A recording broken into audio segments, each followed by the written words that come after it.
ఓం నమశివాయ. శ్రీశైల మల్లికార్జున మేడారం సమ్మక్క సారక్క చిలుకూరు బాలాజీ స్వామి. ఓం నమశివాయ. గోపురం టీవీ చూసేవాళ్ళ ప్రేక్షకులందరికీ నమస్కారం. నా పేరు రామ్ శాస్త్రి. చిలక జోషం అంటండి ఆ కాలంలో ఉంది, ఇప్పుడు గుడుక ఉంది, ఇక ముందు గుడుక నడుస్తుంది. చిలక జోషం అంటే నిజముందండి, నమ్మండి, వినండి. జూన్ నెల 22 నుంచి 28 వరకు ఏ రాశి మీద గురుబలం ఎంత ఉంది, ఏ రాశి మీద శనిబలం ఎంత ఉంది, మంచి ఎంత, చెడు ఎంత, లాభం లుక్సాన్, కష్టం నష్టం, సుఖం దుఃఖం చెప్తా వినండి. చిలకమ్మ కన్యరాశి వాళ్ళ జ్యోతిషం, కన్యరాశి వాళ్ళ భవిష్యవాణి, కన్యరాశి వాళ్ళ గణితవాణి. చిలకమ్మ వావ్. కన్యరాశి వాళ్ళకి రాధాకృష్ణ.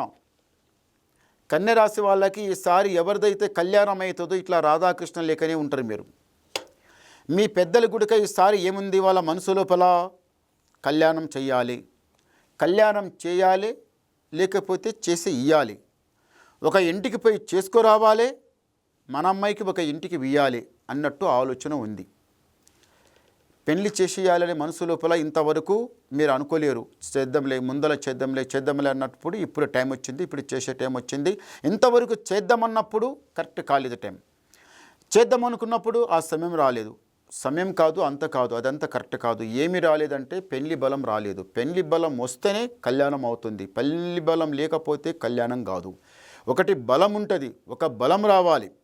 బలం వస్తేనే టక్మన్ అవుతుంది. బలం అంటే కొందరు ఏమంటారంటే పెళ్లి బలం అంట, పెళ్లి బలం అంట ఎట్లా ఉంటుంది? మీకు ఎవరైనా కనిపించిందా పెళ్లి బలం అంటే? కనిపించదు. పెళ్లి బలం అంటే మార్గం చెప్తాయనండి. పెళ్లి బలం ఎట్లా ఉంటుందంటే ఒక చెట్టుకు పూత పూసి కాయ కాసి పండవుతుంది. పండైన తర్వాత కింద రాలి కింద దాటమని కింద పడుతుంది. అలాగే పండైనట్టు ఒక ఇంటికి మన కూతురు ఒక ఇంటికి ఇచ్చినట్టు. పండైన పండు తినండి, ఎంత తీయగా ఉంటుంది. కచ్చపక్క తింటే బాగుంటుందా? అలా ఉండదు. అది ఒక బలం. ఒక అమ్మాయికి ఒక ఇంటికి చేసేయాలంటే బలం రావాలంటే అది. చూడండి, ఈ రాశి వాళ్లకు ఈసారి కళ్యాణం ధూమ్ధామ్గా చేస్తారు. ధూమ్ధామ్గా అంటే 10 రూపాయలు ఎక్కువ ఖర్చు పెట్టే చేస్తారు. చేసిచ్చిన తర్వాత భార్యాభర్తల బంధం ఎట్లా ఉంటుందంటే రాధాకృష్ణ లేక. ఈమె మాట ఆయన కాదనకుండా, ఆయన మాట ఈమె కాదనకుండా ఇద్దరి మాట ఒకటే ఉండి నడుస్తారు. వెంటనే సంతానం అవుతుంది, ఇల్లు అవుతుంది, జాబ్ మంచి జాబ్. 4 రూపాయలు సంపాదించి కావాలంటే 10 రూపాయలు ఒకరికి సాయం చేస్తారు, కానీ ఒకరి చేతి నుంచి చేపించుకోరు. ఒకరి జగరపై 10 రూపాయలు అప్పడగరు, ఒకరి ముంతలపై తల వంచరు. మీ సొంత హిమ్మతి నుంచి నడుస్తారు. జ్ఞానం తెలివి చాలా పవర్ఫుల్, చాలా బాగుంది మీ దగ్గర. జ్ఞానం తెలివికి చదువు ఉంది, తెలివి ఉంది, బాగుంది. ఈ రాశి వాళ్ళు పెద్దల సేవ గుడుక చేస్తారు. ఎప్పుడు ఒకటే కోరిక ఏమనుకుంటారంటే ఈ రాశి వాళ్ళు మన ఇంట్లో ఉన్న వాళ్ళం చిన్న పెద్ద అందరూ ఒకటే ఐకమత్యంగా నడవాలి, ఒక ముట్టితోన నడవాలి, ఐకమత్యంగా నడవాలి, పైమెట్టు లెక్కాలి, రాజా బతుకు బతకాలి, సుఖంగా సంతోషంగా ఉండాలి.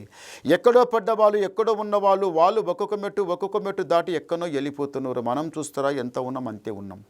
అందరికి చూస్తే బాగానే ఉన్నాం, కానీ ఇంట్లో ఏమీ లేదు. పైసా వచ్చినట్టే పోతుంది. ఏదో చేయాలనుకుంటే అసలు అయితలేదు.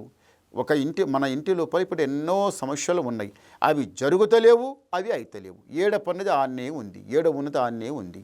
మరి ఇది కాదా, జరుగుతుందా, జరగదా, అవుతుందా కాదా అన్నట్టు ఎక్కువ ఆలోచిస్తున్నారండి. ఇంత ఆలోచించకండి. అనుకున్నట్టే జరిగే టైం వచ్చింది. దారిద్ర్య గడియ ఇంటి మీద దృష్టి కన్ను అనేది చాలా చెడ్డగా ఉన్నందువలన ఇంటి మీద మాత్రం దాని వలన ఏది చేసినా కలిసి వస్తలేదు. తొందరపడకండి, నిదానం చేయండి, దేవదర్శనంలో ఉండండి. శ్రీమన్నారాయణ 7 కొండల మెట్లు మీరు లెక్కండి, చాలా బాగుంటుంది. సారీ గవ్వలిద్దాం. ఓం నమశివాయ. చాలా మంచి గవ్వలు పడ్డాయి. కన్యరాశి వాళ్ళకి ఆదాయం 8, యాయం 11, రాజపూజ ఫలం 3, అవమానం 3. అంటే మూడిట్ల శని వచ్చిందంటే అది ముడికట్టే ఉంటుంది. అస్సలు ఇడవదు. ఏదన్నా పని చెడు, ఏదన్నా కోరికలు అనుకొని బయటికి వెళ్ళి చేద్దామంటే ఆ శని తలగనియది. ఏదో ఒక ఆటంకం వస్తుంది, ఏదో ఒక అడ్డం వస్తుంది.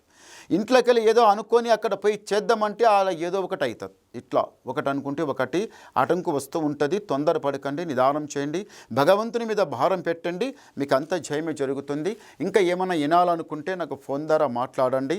ఒక మనిషికి చెప్పాలంటే 190 ఎన్నో ఉంటాయి, అవన్నీ చెప్పలేం. మీరు వినాలనుకుంటే ఫోన్ ద్వారా నాకు మాట్లాడండి, మీ డౌట్ క్లియర్ చేసేస్తా, ఉన్నది మొత్తం చెప్పేస్తా. నమస్కారం. ఓం